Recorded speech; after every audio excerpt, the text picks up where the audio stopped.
argumentando de que iba a aumentar la producción de gas. ¿Cuánto costó ese contrato? Se perforaban pozos. A ver, explícalo. Y Se perforaban, era el negocio de la perforación de pozos. Eran pozos que producían 2, 3, 4 meses, cantidades 200 barriles, 300 barriles, y declinaban y ya dejaba de producir ese pozo y se perforaba otro y otro y otro.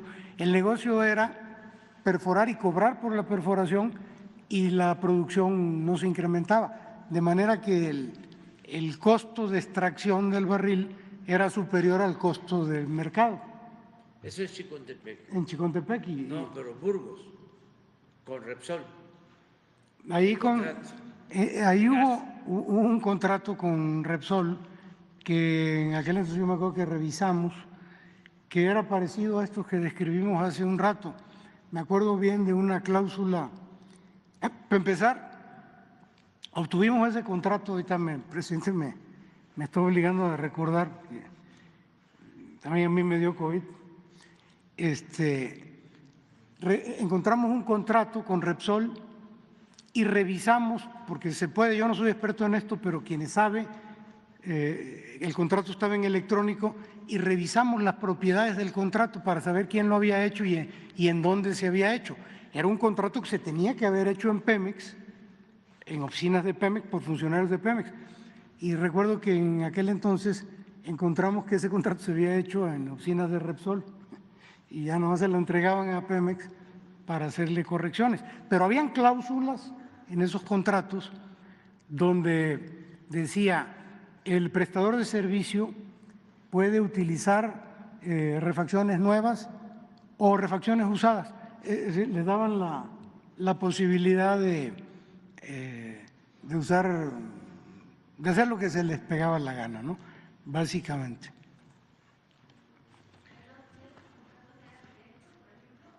Sí, directos, y los daba Calderón, los asignaba. En el tiempo de Calderón, es que yo quisiera ser más diplomático, más sutil, menos directo, pero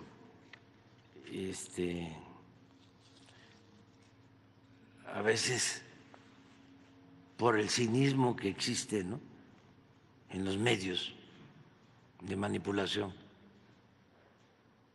del Reforma y todos estos pasquines inmundos, pues hay que estarles recordando y recordando y recordando, ¿no? Calderón tenía como empresa favorita, además de Iberdrola, tenía a esta empresa Repsol.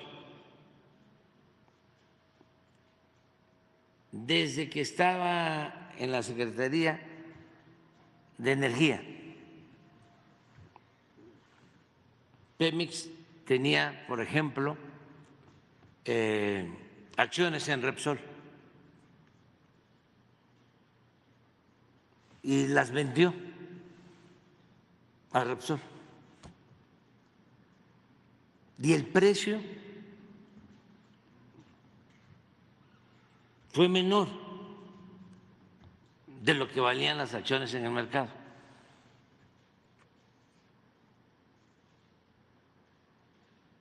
Luego, ese contrato de Burgos, porque Pemex se dedicaba a la extracción de gas. Entonces ellos, en ese contrato que hicieron en las oficinas de Repsol, no en Pemex, sostuvieron que con Repsol iban a extraer más gas y por eso le entregaron ese contrato jugosísimo a Repsol.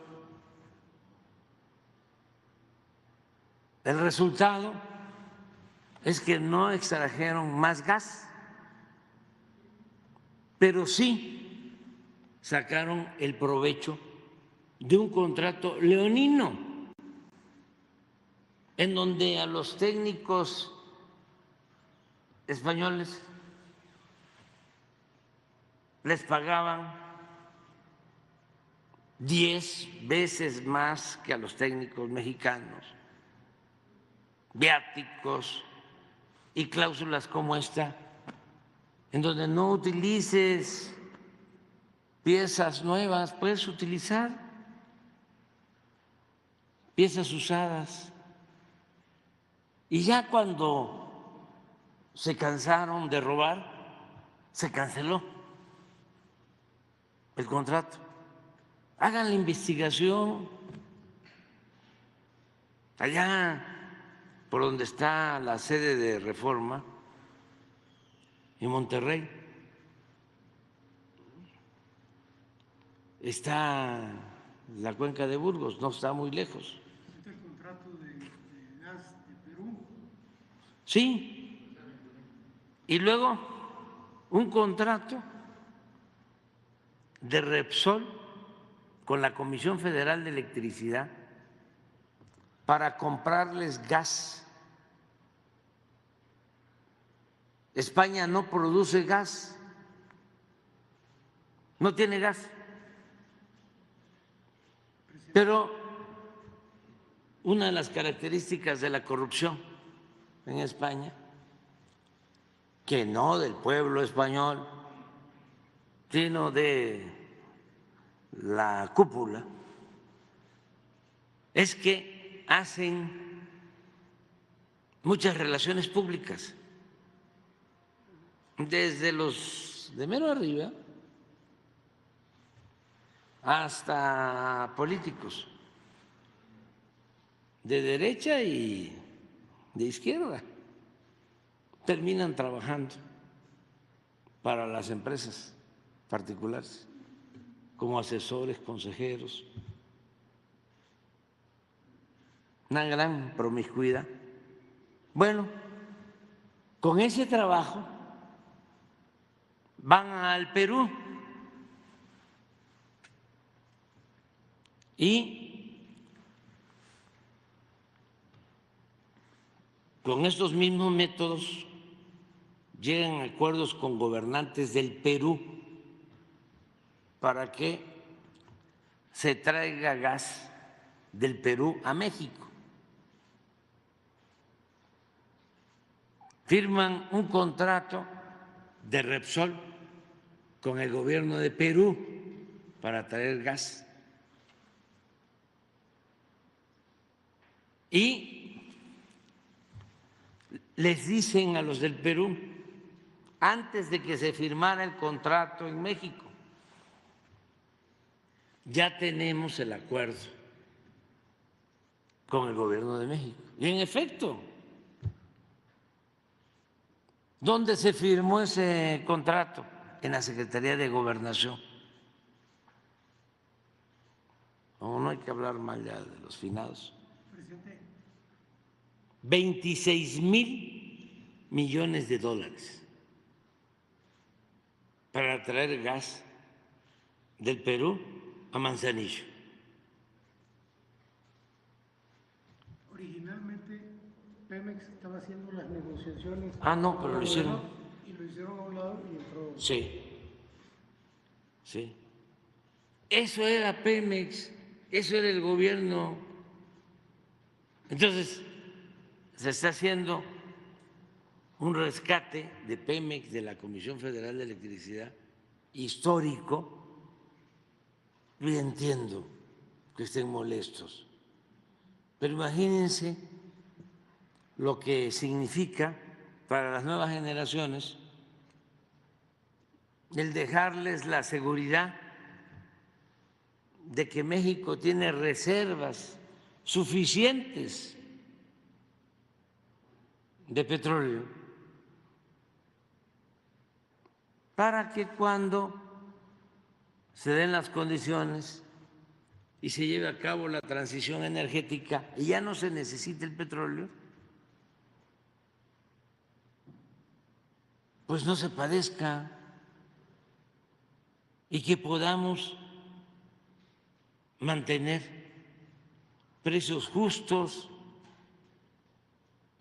en el costo de las gasolinas, del diésel, del gas doméstico, que es lo que hemos logrado, y estamos seguros que así va a continuar. Pero ya se llevó a cabo toda una transformación en Pemex. La primera, acabar con la corrupción. No dudo que todavía hay que seguir limpiando, porque fueron muchos años de saqueo. Era robar, robar y robar. Pero ya se inició la transformación. Y todo esto lo hemos hecho en contra del bloque conservador. Pero además,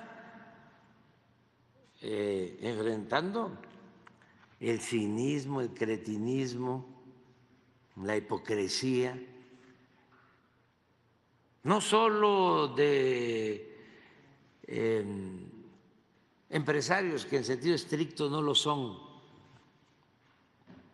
porque hay muy buenos empresarios en México. La mayoría de estas personas que se dedicaban a saquear eran traficantes de influencia. Pero no solo ellos, sino toda la red de complicidades, incluidos de manera destacadísima los medios de manipulación, porque me cuesta decir, de información.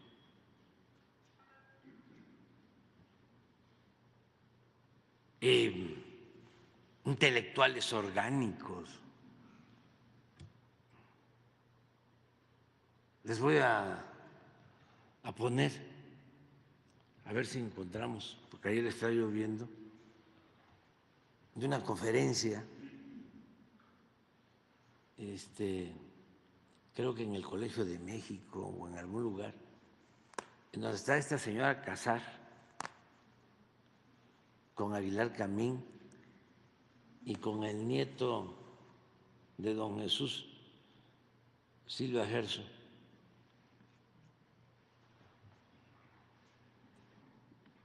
Creo que es en el Reforma,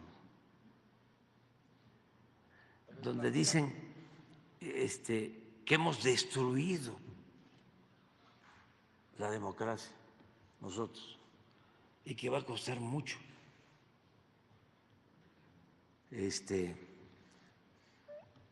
restablecerla o rehabilitarla o reformarla. Son unos cinicazos, porque precisamente Aguilar y la señora fueron los que fueron con el procurador en aquel entonces para cambiar el dictamen de lo que se demostró fue un suicidio, para que se aceptara como un accidente y se pagaran seguros y una pensión vitalicia de 130,000 pesos mensuales a la señora, con todo respeto.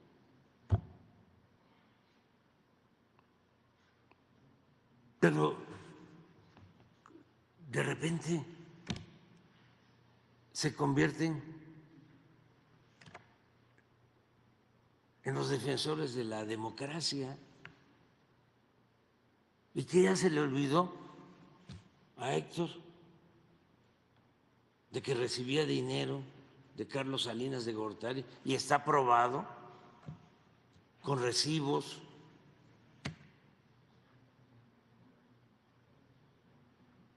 ¿Cuál es la autoridad moral? Esto, mire.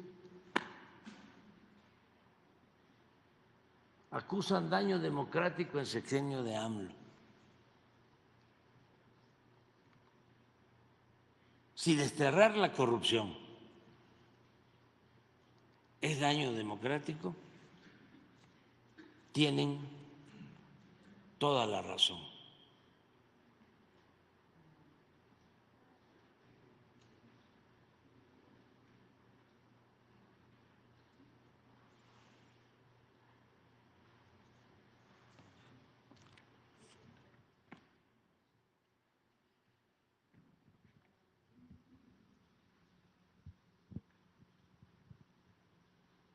A 5 meses de que concluya el sexenio del presidente Andrés Manuel López Obrador, el daño a la democracia, el daño que se le hizo al pueblo de México, que la democracia es el gobierno del pueblo, el poder del pueblo, ya está consumado.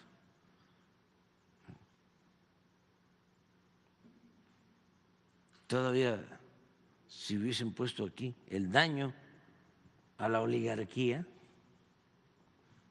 y a los corruptos, ya está consumado. Y costará trabajo recuperar la institucionalidad, costará trabajo que regresen los corruptos.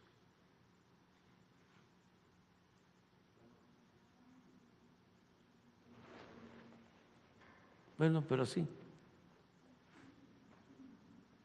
Pero esta es la estatura moral de los ideólogos del conservadurismo. Si me dicen con quién te quedas, ¿cómo se llama el señor? Francisco Martín Moreno. No, es igual que estos. No, el que venía aquí, Gilberto Lozano. Gilberto, de Frena. Me quedo con él. O sea, veces más claro, más sincero. Ese no anda con un doble discurso. Y así con otros del bloque conservador. Pero estos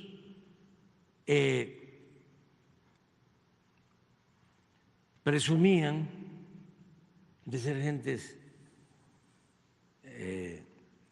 independientes, autónomos,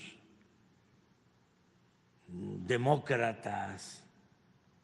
¿Cómo puede haber democracia si impera la corrupción? Ninguna política económica, por perfecta que sea, resiste un nivel de corrupción como el que imperaba en nuestro país.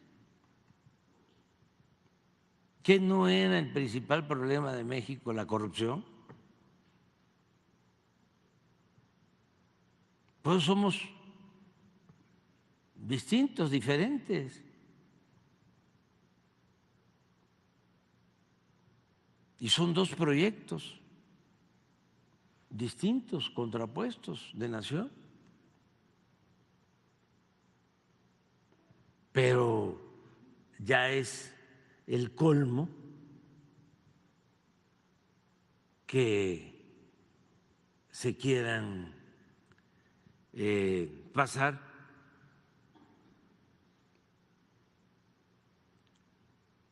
a gente honesta y con autoridad moral.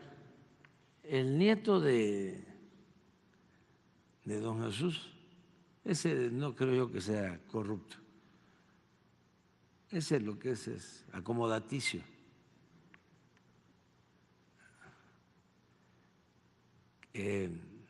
Anda buscando su espacio, pero los otros dos personajes sí hay pruebas de corrupción.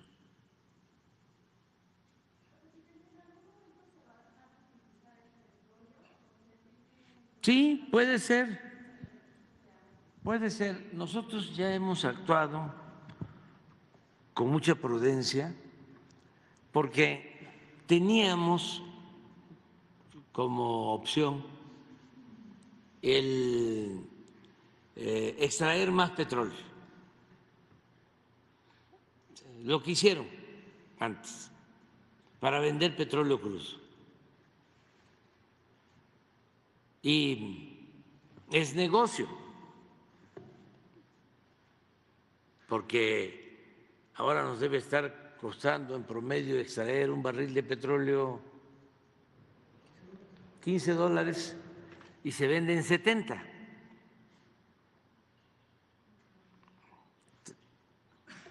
Son $55, porque no se le paga renta a la naturaleza. Entonces, nosotros optamos por refinarlo, se obtienen esos $55 de utilidad y otra utilidad, como se ve, ya no igual, menos. Sin embargo, nos da independencia, se generan empleos y se reactiva el mercado interno. Tenemos control también de los precios de las gasolinas. Nosotros podemos decidir sobre el precio y proteger la economía popular. Entonces, nos fue muy bien porque se invirtió desde el principio en campos exploratorios y aquí están los resultados. Se extrajo petróleo y como se exploró, se destinaron fondos para eso, ahora tenemos más reservas, aún con lo que se extrajo.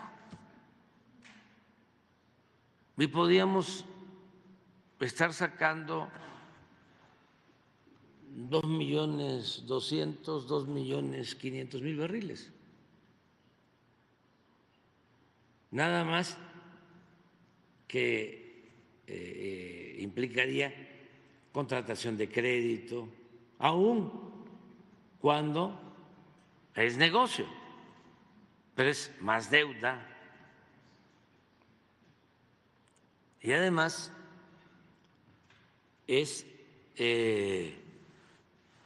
disponer de la herencia de las nuevas generaciones, porque el petróleo es de todos los mexicanos, de nosotros, pero también de los que vienen detrás de nosotros. Y yo sostengo, aunque deseara otra cosa, sostengo que la transición energética va a llevar tiempo. 25 años, 30. Y si tenemos nosotros el petróleo, esperamos. Incluso nos da tiempo para destinar una parte de los excedentes para financiar las fuentes alternativas de energía. Pero no es lo mismo, obviamente, tener petróleo que no tenerlo. Por eso México es un país muy bien tratado por el creador, porque no todos los países del mundo tienen petróleo. Tienen petróleo 20 países, 25 de 200.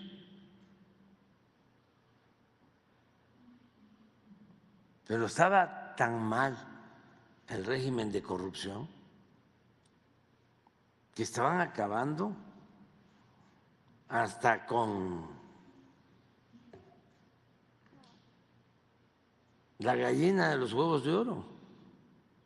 Le estaban retorciendo el pescuezo.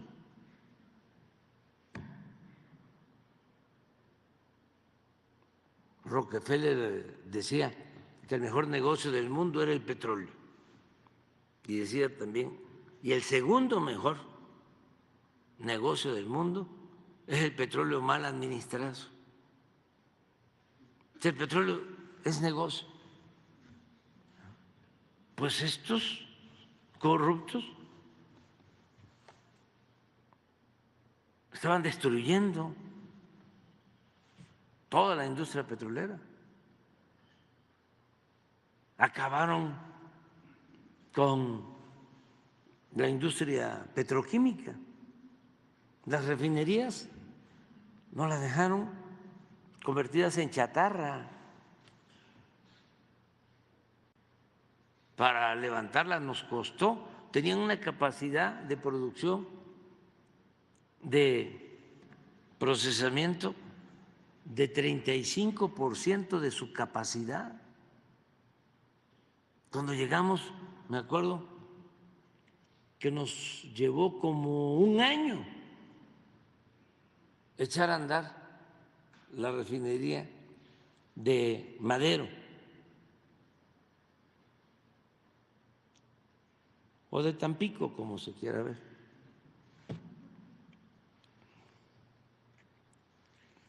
Un año. ¿Y saben ustedes que con Fox y Calderón la habían rehabilitado?